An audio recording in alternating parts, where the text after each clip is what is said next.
Hello students. Last time पे मैं आपको हाइब्रिडाइजेशन के बारे में बता रही थी और हमने sp हाइब्रिडाइजेशन और उसके एग्जांपल्स, sp2 हाइब्रिडाइजेशन और उसके एग्जांपल्स और sp3 हाइब्रिडाइजेशन के बारे में पढ़ा था। आज हम sp3 हाइब्रिडाइजेशन के एग्जांपल देखेंगे, जिसमें पहला एग्जांपल है मीथेन CH4। यहाँ आप देख रहे हो कि कार्बन का इलेक्ट्रॉनिक कॉन्फ़िगरेशन ग्राउंड स्टेट में 1s2 2s2 2px1 py1 pz0 है। इसमें हम एक्साइटेड स्टेट में जब हम कॉन्फ़िगरेशन देखते हैं तो यहाँ पर 2s2 2 1s2 2s1 2px1 2py1 2pz1 हो जाता है और यहाँ पर 2s और 2p के तीनों ऑर्बिटल्स, चारों ऑर्बिटल्स हाइब्रिड होकर sp3 हाइब्रिडाइजेशन बनाते हैं और यहाँ हमको 4 नए sp3 हाइब्रिड ऑर्बिट मिलते हैं, जिसमें हर ऑर्बिट में एक इलेक्ट्रॉन होता है। प्रत्येक singly field hybrid orbit hydrogen के s ऑर्बिटल के साथ सिग्मा बॉन्ड बनाता है और हाइड्रोजन के एक इलेक्ट्रॉन के साथ उसकी शेयरिंग होती है। इसकी ज्योमेट्री टेट्राहेड्रल होती है और इनका बॉन्ड एंगल 109 डिग्री का होता है। sp3 हाइब्रिडाइजेशन का ही दूसरा एग्जाम्पल है अमोनिया।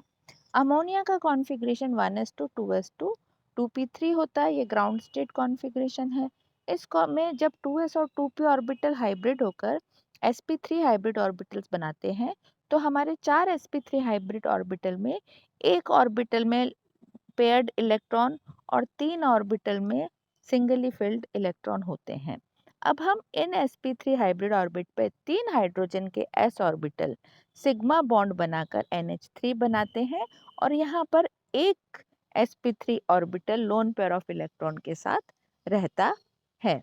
नाइट्रोजन के तीनों singly field sp3 orbital hydrogen के एक s ऑर्बिटल के साथ sp3s सिग्मा बॉन्ड बनाते हैं और चौथा sp3 hybrid orbital lone pair of electron के साथ उपस्थित रहता है, जिससे प्रतिकर्षण होता है तथा अमोनिया की ज्योमेट्री चतुष्फलकीय न होकर पिरामिडीय हो जाती है और लोन पेयर बॉन्ड पेयर प्रतिकर्षण के कारण बॉन्ड एंगल घट के 107 डिग्री होता है। इसी का एक और एग्जाम्पल है sp3 हाइब्रिडाइजेशन का ही वाटर।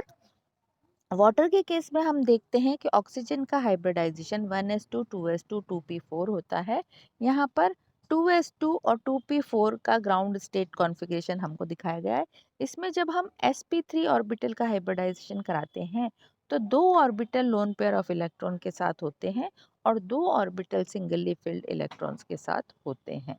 तो ऑक्सीजन का 1 2s ऑर्बिटल और 3 लोन जो ऑक्सीजन का जो एक 2s ऑर्बिटल है और 3p ऑर्बिटल है वो हाइब्रिड होकर 4 sp3 ऑर्बिट बनाते हैं, जिसमें 2 ऑर्बिटल्स में लोन पेयर ऑफ इलेक्ट्रॉन होता है जबकि 2 ऑर्बिटल्स सिंगली फिल्ड होते हैं जो हाइड्रोजन के s ऑर्बिटल के साथ सिग्मा बॉन्ड बनाते हैं। 2 sp3 संकरित कक्षक लोन पेयर ऑफ इलेक्ट्रॉन के साथ उपस्थित होते हैं, इसलिए इसकी ज्यामिति वी शेप की होती है और साथ ही HOH का बॉन्ड एंगल भी घटकर 104 डिग्री का हो जाता है। यहाँ लोन पेयर रिपल्शन मैक्सिमम होता है, इसलिए बॉन्ड एंगल का मान घटकर 104 डिग्री होता है। अब यहाँ पर एक प्रश्न बनता है कि अमोनिया, मीथेन, अमोनिया और वाटर तीनों sp3 हाइब्रिड हैं, लेकिन फिर भी इनके शेप और बॉन्ड एंगल में अंतर है।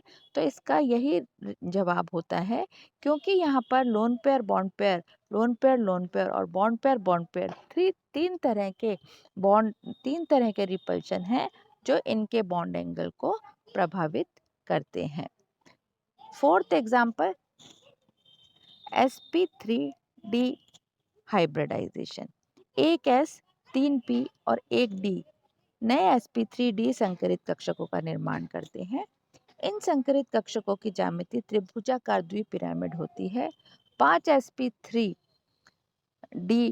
कक्षकों में से 3 त्रिभुज के कोनों पर स्थित होते हैं और उनके मध्य 120 डिग्री का कोण होता है, जबकि 2 sp3 संकरित कक्षक 90 डिग्री कोण बनाते हैं। Example PCl5।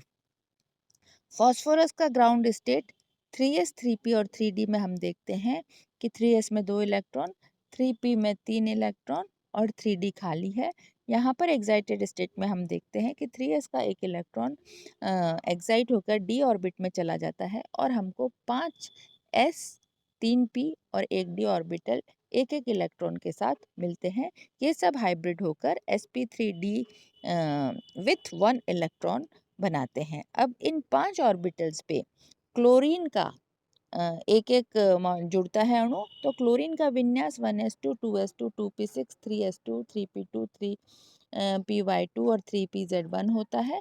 तो यहाँ पर जो pz ऑर्बिटल में एक इलेक्ट्रॉन है, ये pz ऑर्बिटल जो sp3d हाइब्रिड ऑर्बिटल के साथ ओवरलैप करके सिग्मा बॉन्ड बनाता है और इसकी ज्यामिति बायपिरामिड ट्रायंगुलर बायपिरामिड होती है। इसको हम नीचे दिखाई संरचना के आधार पर देखते हैं। इसमें ये बहुत स्थायी स्ट्रक्चर है। इसमें फास्फोरस बीच में और 5 आपको क्लोरीन दिखाई दे रहे हैं। इसी का दूसरा एग्जाम्पल sp3d का ही Clf3 माइनस है। यहाँ पर हम Cl का इलेक्ट्रॉनिक कॉन्फ़िगरेशन देखेंगे।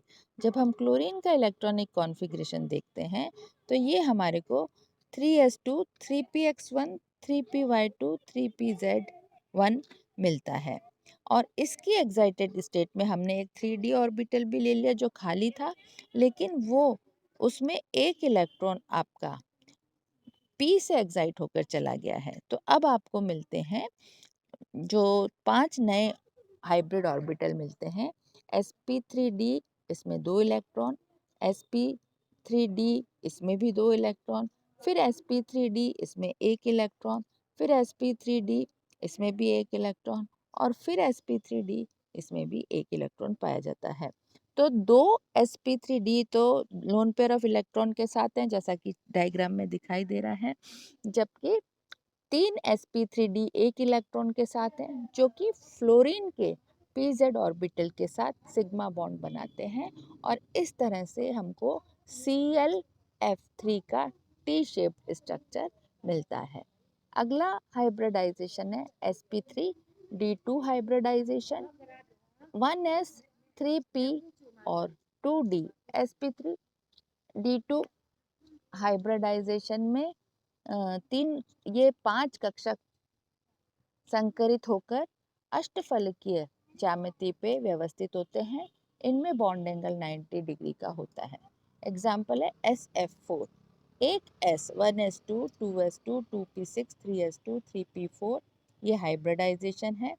3s2 3p4 और 3d ये इलेक्ट्रॉनिक कॉन्फ़िगरेशन है और हम देखते हैं कि यहाँ पर हर ऑर्बिटल एक इलेक्ट्रॉन के साथ है जो कि F के pz ऑर्बिटल के साथ sp3d2 pz सिग्मा बॉन्ड बनाता है। ये ऑक्टाहेड्रल के कोनों पर स्थित पाई जाते हैं।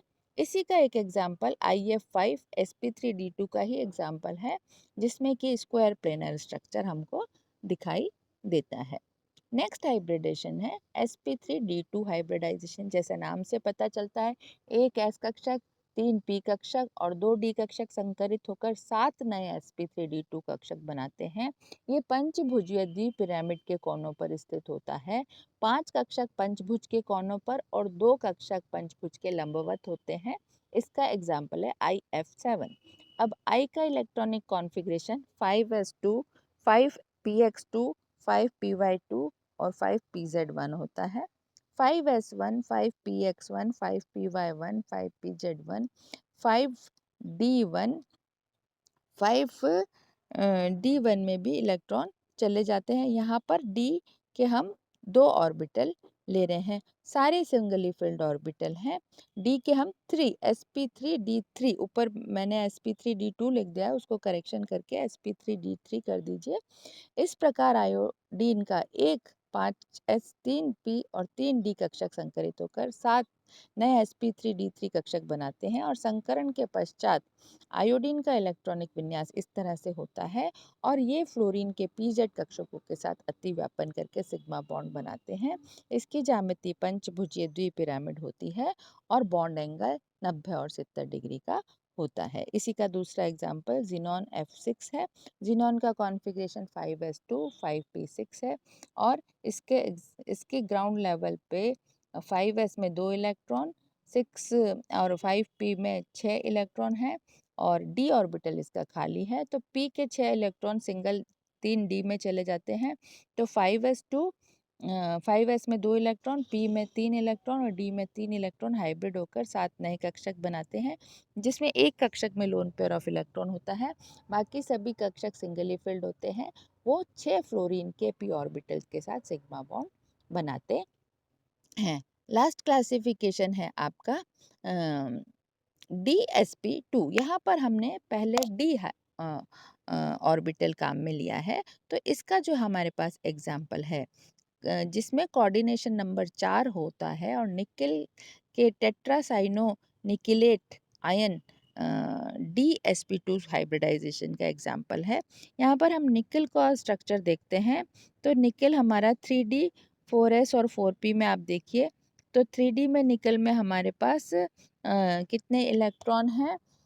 8 इलेक्ट्रॉन हैं और 4s में 2 इलेक्ट्रॉन हैं। जब एक्साइटेड स्टेट में निकेल का आयन बनाते हैं तो 4s के 2 इलेक्ट्रॉन चले जाते हैं और जो d के इलेक्ट्रॉन्स हैं वो इस तरह से व्यवस्थित होते हैं। d के इलेक्ट्रॉन 3 कक्षकों में व्यवस्थित हो जाते हैं और खाली कक्षक मिलते हैं हमको, एक d कक्षक, एक s कक्षक और 2 p कक्षक लेकर हम DsP2 हाइब्रिड ऑर्बिटल बनाते हैं, जो कि ज्यामितीय सममित वर्गाकार होता है और खाली कक्षक के लिगैंड द्वारा दान किए गए इलेक्ट्रॉन युग्मों को ग्रहण करता है और कोऑर्डिनेशन बॉन्ड बनाता है। तो ये हुआ हमारा आज का टॉपिक हाइब्रिडाइजेशन, जिसमें हमने sp3 hybridisation, sp3d hybridisation, sp3d2 hybridisation, sp3d3 hybridisation और dsp2 हाइब्रिडाइजेशन पढ़ा।